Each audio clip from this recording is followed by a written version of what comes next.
I'm off on a trip overseas with my mistress. Sold the house for $400,000. The overly cheerful voice of my husband John made me instinctively ask, "What?" He called from the hospital, saying he sold the house for $400,000. What does that mean? That house was precious to me, inherited from my dad. And to openly declare he has a mistress?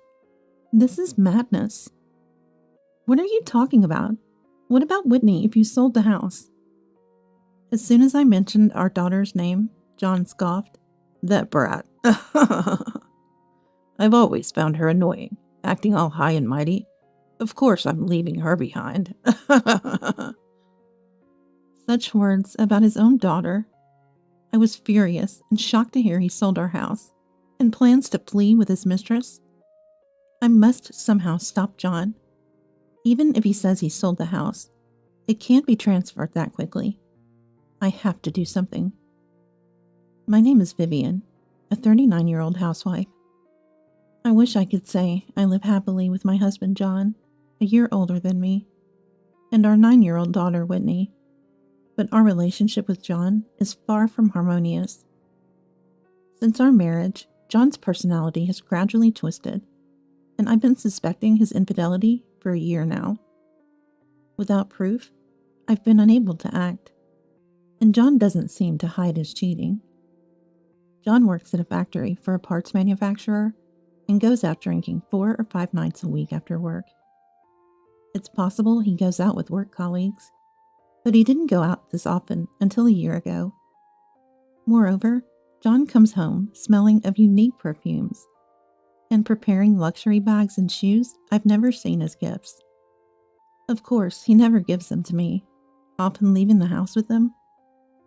I'm too scared to confront him about his infidelity, cowardly waiting for concrete evidence. He's a different person from the John I met. We met 10 years ago, dated for a year, and then got married. I was drawn to his kindness and gentlemanly manner, and before I knew it, I was in love. We got engaged on our first anniversary and married, with Whitney born soon after. It seemed like a happy marriage from the outside. But why has it come to this? It all started when Whitney turned 1. As Whitney turned 1 and became more active than ever, rummaging around the house, parenting became increasingly challenging. As a housewife, I was with Whitney all day long, but sometimes it was too much for me alone, and I started asking John, after work, to help with baths and meals. Initially, perhaps due to a sense of paternal duty, John helped as I asked, but as the days went on, he seemed to grow resentful and stopped engaging in childcare. I've been thinking, isn't this your job? You're the housewife, so you should be able to handle childcare alone. Why should I, tired from work, have to help? John's frustration exploded with those harsh words, and after throwing them at me, he left Whitney and me in the living room, quickly retreating to the bedroom alone. I tried to calm Whitney, now in the terrible twos, and throwing tantrums, even over getting into pajamas, while John's words painfully stabbed my heart. Afterward, John completely disengaged from Whitney. Even on his days off, when Whitney asked, "Daddy, let's play," John would respond, "Playing is Mommy's job. I'm busy," while reading a magazine. He never tried to understand Whitney's feelings. When Whitney cried, he would snap, "Hey, don't cry over this. What kind of parenting is Vivian doing? A housewife who can't even handle childcare? How incompetent." Glaring at both Whitney and me. I didn't want Whitney to hear John's verbal abuse, so we retreated to our room, forced to play together. There were times I wanted to enjoy my hobbies, like reading or watching movies, but living constantly with Whitney left me with virtually no personal time. Yet John enjoyed his hobbies, while I endured his verbal abuse. It was so unfair. However, our household depended on John's income, so I couldn't complain. Without John, I couldn't provide for Whitney alone. I was angry at my own helplessness. So, John lived carelessly, indifferent to parenting. 8 years have passed since then, and Whitney is now 9. John's verbal abuse continues, unabated, and the kind John I knew before our marriage is nowhere to be seen. I lived with John solely to support Whitney, avoiding provoking him as much as possible. Mom, you're so good at drawing. You should do it as a job. One day, while drawing together, Whitney suddenly said that. Do art as a job? Yeah, your drawings are so kind and wonderful. Whitney smiled brightly, looking at the animal illustrations I had drawn. I've always loved drawing, and even once aspired to be a manga artist. Although I realized halfway that it was impossible and gave up, I still drew illustrations as a hobby. I always show your drawings to my friends and brag about them. They all say they're amazing. I'm envious of you being able to draw like that, Mom. Despite having a twisted dad like John, Whitney grew up honest and straightforward. She's cheerful, the complete opposite of my introverted self. She seems to have many friends at school and is favored by her teacher. I felt so proud when Whitney complimented my painting. Knowing Whitney was watching me gave me confidence. Thank you. I'm so happy. When I said that, Whitney's smile bloomed like a flower. If Whitney can smile, I feel like I can keep going in this life. I quietly thought to myself. That night, John came home drunk as usual, stumbling into the living room as soon as he arrived. He was completely intoxicated. His drinking had been getting worse lately, to the point of concern. Sighing, I peeled off his jacket and checked his pockets. What's this? Usually there's nothing but keys in his pockets, but this time a piece of paper caught my eye. It was a receipt with what seemed to be a hotel's name on it. This is definitely proof of cheating. I had suspected his infidelity, but now I had physical evidence. Trying to calm my fluttering heart, I carefully tucked the receipt away on the shelf. I started thinking about how to confront John. The next day, still half drunk, John left the house. After Whitney went to school, I did the usual household chores, but I couldn't stop thinking about the receipt. I had suspected John's cheating, and not confronting him was my choice. But now, with solid evidence, it's hard to continue this false marriage. Within a week, or maybe even a few days, I want to make him admit his affair and apologize. How should I? As I was thinking, my mobile phone vibrated. Who could it be at this time? It's rare to get a call during the day. Checking the phone, it was an unknown number. A sense of foreboding, I answered. Hello, is this Mrs. John Simmons? Yes, speaking. Who's this? This is North Hospital. Mr. Simmons has been. The call was from the largest general hospital around. The hospital informed me that John had been brought in by ambulance, undergoing surgery for a kidney disease. They also said that his kidney is likely to fail and will need a transplant. Confused by this sudden news, the doctor asked if I was okay. Yes, a kidney transplant is possible, right? Yes, we'll start looking for a donor, and if we find a match, we can proceed with the transplant surgery. Although my mind was in chaos, hearing that John needed a kidney transplant, the doctor continued to explain about the surgery. We'll check the compatibility with potential donors, so please cooperate. I only half understood what the doctor was saying, but I knew John was seriously ill. Despite John belittling me and having affairs, I don't wish him dead. I hope he can be saved. That day, I spent the whole night thinking about John's transplant surgery. Weeks passed, and we found out the compatibility results for potential kidney donors, primarily within the family. Surprisingly, I was the best match. John's parents are alive, but in poor health, unable to undergo such a surgery. Being an only child and the healthiest, I, with the same blood type as John, was the best choice. It would be a lie to say I had no doubts. But John's life is irreplaceable. With that thought, I decided to be the donor for John's kidney transplant. When I explained John's condition and our transplant surgery to Whitney, "Got it. Take care," she cheerfully said. During my hospitalization, Whitney would stay with John's parents. They're in poor health but capable enough to care for themselves at home. Whitney, close with her grandparents, was happy to go to Grandpa and Grandma's house. This should be fine for a while. It was a relief that Whitney is such a well-behaved child. With that assurance, I went through with the transplant surgery. A week later, after signing the consent form and undergoing health checks, I underwent the kidney transplant for John. The surgery was quicker than I expected, and I stayed in the hospital for about a week, John for 10 days.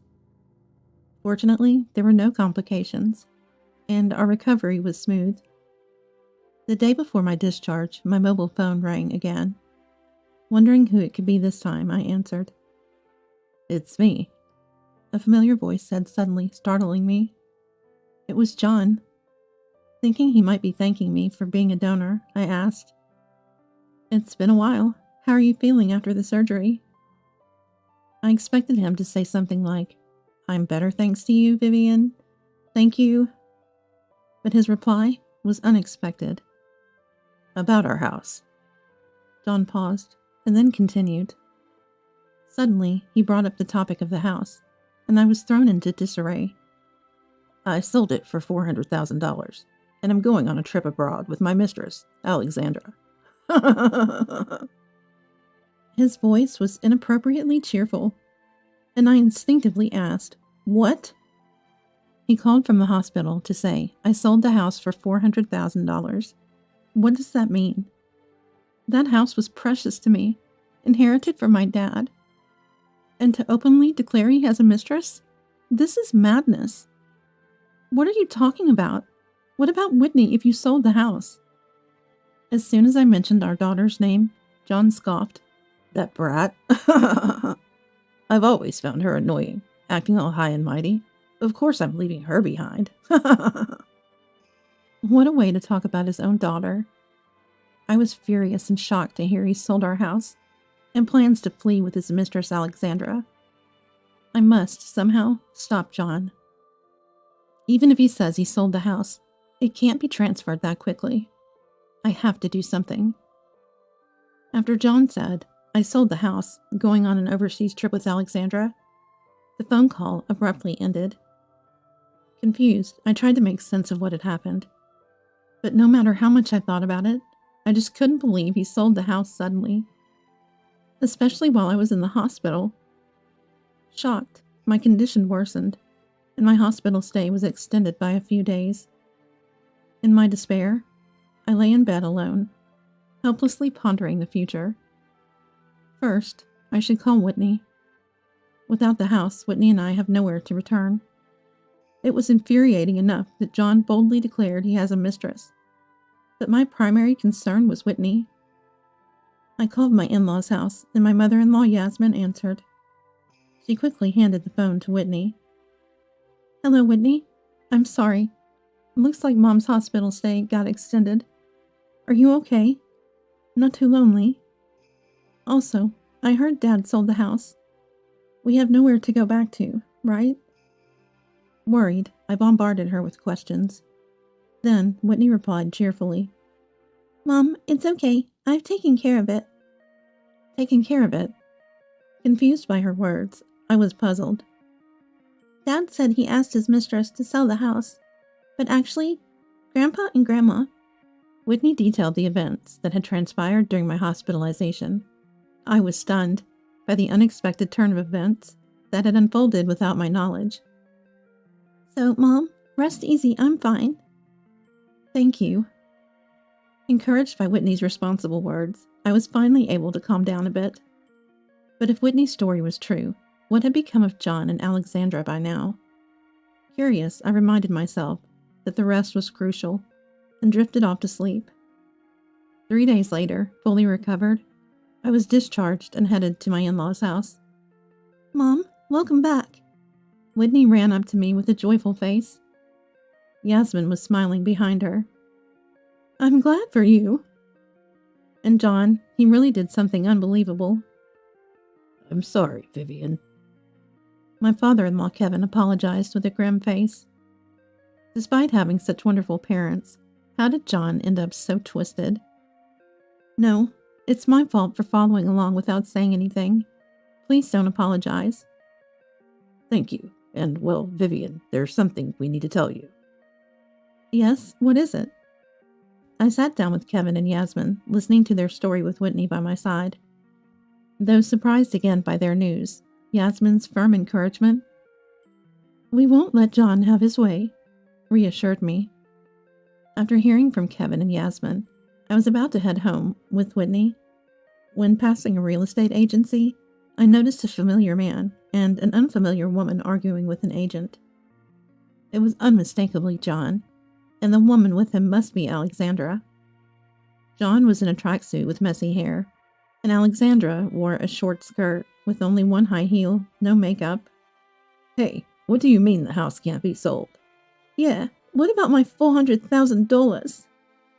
Well, the buyer canceled the purchase last night, so the contract is no longer valid. Huh? Why cancel? Damn it. Seeing John stamping his feet and Alexandra shrieking at his side, passers-by turned their gaze in surprise. Whitney and I were also shocked, but realizing it was about us, we approached them. What are you doing here? Startled by my sudden voice, Alexandra let out a ridiculous, "Huh?" upon recognizing me. What are you doing here? Ah, I get it. You're behind this, aren't you? You must have convinced the buyer not to go through with it. Huh? This is unbelievable. What are you even talking about? As John and Alexandra hurled insults, I suddenly moved Whitney behind me to protect her. Confused, the real estate agent listened as I introduced myself as his wife. The agent responded with a bewildered, Are you kidding me about the cancellation? Because of you. We had to turn back right before boarding the plane. And now we can't buy a new house. I even have debts from the money I spent on her." John pointed at his mistress as he said her. I see. Finally, I understood John's intentions. John had tried to sell the house, which I had inherited from my late father, to pay off debts incurred from his spending on Alexandra, and to buy a new place for them to live. Such selfishness. Ignoring Whitney and me, he even tried to take away my most valuable asset. I was shaking with anger. Excuse me, but aren't you the one being disrespectful? Coming out of nowhere and talking back to me, as if you could survive without me. Despite the dire situation, John's continued insults were appalling. First off, did you really think you could sell my precious house without discussing it with me? I'm the owner. Did you forge the documents or something? And you've been bad-mouthing the home buyer, but that buyer was your own parents. Huh? What do you mean? Indeed, what Whitney had told me on the phone while I was hospitalized was that Kevin and Yasmin had pretended to buy my house as a plan to teach John a lesson. Having heard everything about John's misdeeds from Whitney, they were furious, saying, "How could he do this to Vivian and our sweet granddaughter?" Whitney's bright and honest nature had made her grandparents believe her over their son. Let me explain. Grandpa and Grandma got really mad when they found out about Dad and that woman. I knew Dad was trying to sell the house, so I talked to them. They said they wouldn't let it be sold so easily, since it's a special house Dad left for Mom.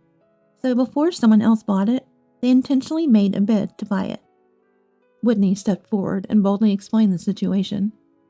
Those guys. My own parents doing this to me? Old parents. And you two, acting all high and mighty? Just kids. Shows how badly Mom raised you. John sneered crudely. Undeterred by John's attack, Whitney stood firm. I pulled out a piece of paper from my bag and thrust it in front of John's nose. Sorry, but we're getting divorced. John laughed through his nose at the sight of the divorce papers. Divorce? You said it right. You're okay with divorcing. You think you can survive without me? John must think that as a housewife, I'll be lost if we divorce. Indeed, that might have been the case before. But now, I had a secret plan. To shatter John's shallow thinking, I spoke up. Don't worry. I received a gift from your parents while they're still alive. Huh? A living gift? What's that? John and his mistress looked bewildered. This morning, Kevin and Yasmin told me they wanted to give me part of their assets while they were still alive. Their health was failing, and they weren't sure how much longer they had. Of course, I initially refused, suggesting they should give it to John. But Kevin and Yasmin insisted. We value you, Vivian, who gave us a lovely granddaughter. More than a son who can't even thank her for donating an organ. I expressed my gratitude and agreed to accept their living gift. It's your dad and mom's wish. They said they wanted to give it to me, not you. John's face turned pale. Understandably so. He was losing the assets that should have been his to a wife he was divorcing. That's dirty. That's not right. It's normal for children to inherit their parents' assets. I'll talk to them now. If they won't listen, I'll take it to court. John glared at me with fiery eyes, shouting. I sighed at John's endlessly shallow thoughts. Maybe it's time to deliver the final blow. Stepping forward, I locked eyes with John and declared, You're talking nonsense. It all started with you, belittling me and even having a mistress, right? You're the one who spent the money. Kevin and Yasmin's decision is only natural. And do you even have the money to sue? Even if you did, how would your betrayals play out in court? A scream escaped John's lips. He trembled at the sight of me, now looking like a demon. Sorry, I won't sue. Please forgive me. His apology was desperate, but it was too late. I glared at John once more and delivered my final words. I'll make sure you pay for insulting Whitney and me. Alimony and child support, all of it. If you can't pay, I'll chase you to the depths of hell. Be prepared. John and Alexandra screamed and ran away. The real estate agent, who had witnessed everything. Thank you, he said with relieved posture. No, I'm the one who should apologize for causing you trouble. With those words, I quickly left with Whitney, heading back home. Mom, you are so cool. Thank you, Whitney, for fighting for Mom. Despite the situation, Whitney's face was lit with a smile. I vowed in my heart to protect her for a lifetime. A few days later, I was able to successfully divorce John. It felt surreal that my long-endured marriage ended so easily with just a piece of paper. I wondered why I had tolerated it all for so long. John, having squandered his money on Alexandra, had to take out a loan to pay the alimony. Alexandra left him saying, I can't be with such a poor man anymore. To add to his misfortune, John's company faced a sales decline due to material shortages and had to cut labor costs. Working in the factory, John was one of the first to be laid off. It's unfortunate, but I can't help but think there was a reason for his layoff. Probably those with poor performance and behavior were the first to go. John, who acted arrogantly at home, must have behaved similarly with his subordinates at work. Now, having lost his job, wife, and lover, John is barely making ends meet with part-time work. Without the energy to job hunt, he's settling for part-time jobs that allow him to work and rest at his leisure, probably leading to a bleak life. But I couldn't muster any sympathy for him. I gave John a part of my kidney and did everything I could. Yet he ridiculed me, and it seems like karma has caught up with him. He can sweat it out just to pay off his debts. As for me, I started working on illustrations, inspired by Whitney's compliment about my drawing skills. While the orders are still few, my customers praise my work as meticulous and skilled. I'm determined to increase my clientele and provide a good life for Whitney.